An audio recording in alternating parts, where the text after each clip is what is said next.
Assalamualaikum warahmatullahi wabarakatuh. Di sini saya akan menjelaskan materi mengenai fault tolerance. Fault tolerance adalah suatu sistem yang dapat melanjutkan tugasnya dengan benar meskipun terjadi kegagalan perangkat keras atau hardware failure dan kesalahan perangkat lunak atau software error. Fault tolerance perlengkapan yang memungkinkan sistem untuk mencapai operasi fault tolerant.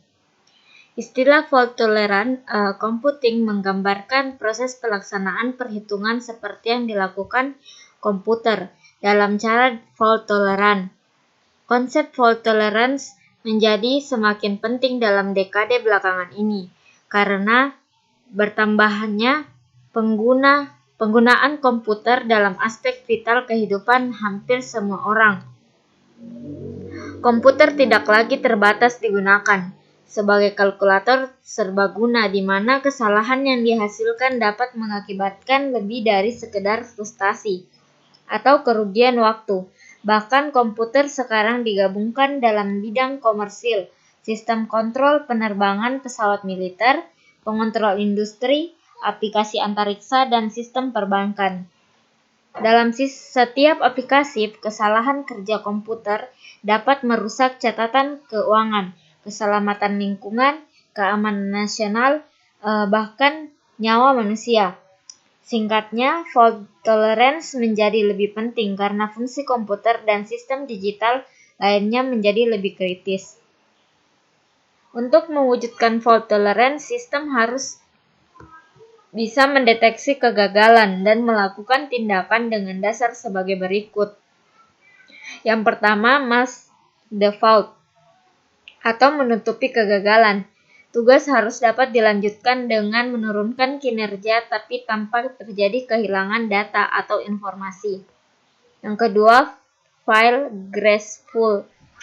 Membuat suatu antisipasi terhadap suatu kegagalan ke suatu prosedur yang telah direncanakan dan memungkinkan untuk menghentikan proses dalam waktu yang singkat tanpa menghilangkan informasi atau data.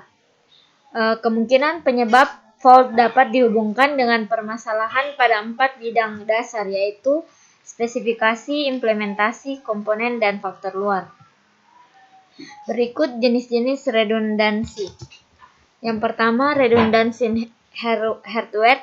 Yang kedua, redundansi software. Yang ketiga, redundansi informasi. Dan yang keempat, redundansi waktu. Ukuran dasar fault tolerance.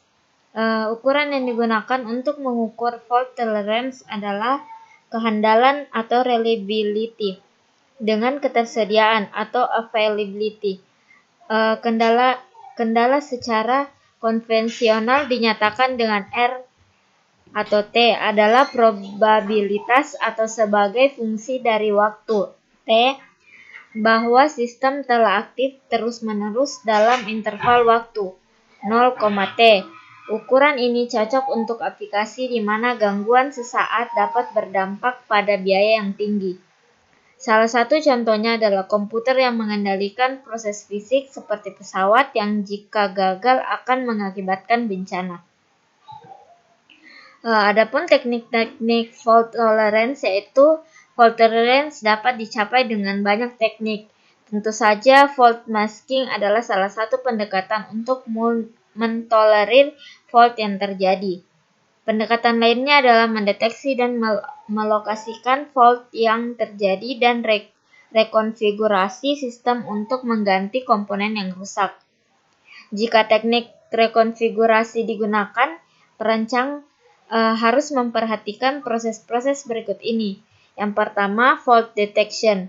Yang kedua, fault location. Yang ketiga, fault containment. Dan yang keempat, fault recovery. Sekian dan terima kasih atas materi yang saya paparkan. Mohon maaf jika ada salah-salah kata. Assalamualaikum warahmatullahi wabarakatuh.